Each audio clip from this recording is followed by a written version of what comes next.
কোরবানির ঈদকে সামনে রেখে জমে উঠেছে মেহেরপুরের ঐতিহ্যবাহী বামন্দি পশুর হাট। ২০০ বছরের পুরনো এই হাট এখন রীতিমতো মিলন মেলায় পরিণত হয়েছে।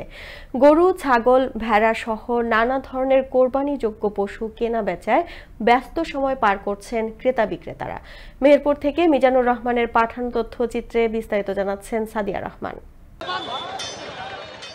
আসন্ন ঈদুল আজহার সামনে রেখে গতি পেয়েছে দেশের দক্ষিণ পশ্চিমাঞ্চলের অন্যতম বৃহৎ ও প্রাচীন মেহেরপুরের গাংনী উপজেলার ঐতিহ্যবাহী বামন্দি পশুর হাট। প্রায় ২০০ বছরের পুরনো এই হাটটি শুধু মেহেরপুর নয়, গোটা অঞ্চলেই পশু বেচাকেনার জন্য একটি গুরুত্বপূর্ণ কেন্দ্র হিসেবে পরিচিত।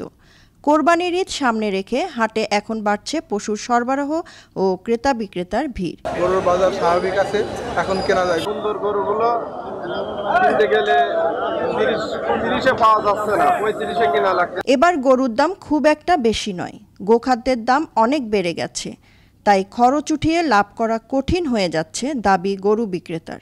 আমাদের এখানে বর্তমানে যে বেচা কেনাটা হচ্ছে অন্য হাটের হতে তুলনায় বেশি বেচা কেনা হচ্ছে, বুঝলেন। হাটে কোনো খরিদ্দার নেয় যে গরুর দাম বলা মতো, গরুর কোনো দাম বলেনি। দেশের বিভিন্ন স্থান থেকে ব্যবসায়ীরা এখানে আসেন। ঈদ সামনে রেখে হাটে এখন সব ধরনের পশু বেচাকেনা পুরো দমে চলছে বলে জানান হাটের ইজারাদার। কুরবানিকে সামনে রেখে আমাদের হাটে বেচাকেনা এখনো পর্যাপ্ত পরিমাণে বেচাকেনা লাগেনি, বেচাকেনা খুবই ভালো। খামারিদের প্রশিক্ষণ ও পরামর্শও দেওয়া হচ্ছে বলে জানান জেলা প্রাণী সম্পদ কর্মকর্তা। মেহেরপুর জেলা সবসময় প্রতি বছরের ন্যায় এবারও উদ্বৃত্ত সংখ্যক গরু প্রস্তুত করা হয়েছে। প্রান্তিক খামারে আমরা ৪০,০০০ খামার থেকে এই পরিমাণ গরু, এই ১,৭১,০০০ গরু আমরা রেডি রাখেছি। জাল টাকা প্রতিরোধে হাটে বিশেষ ব্যবস্থা নেওয়া হয়েছে।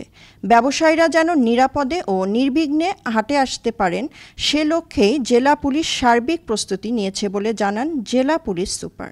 ডিএসবি মেহেরপুরের প্রতিনিধির মাধ্যমে জাল টাকা শনাক্তকরণ মেশিন স্থাপন করার ব্যবস্থা করা হয়েছে।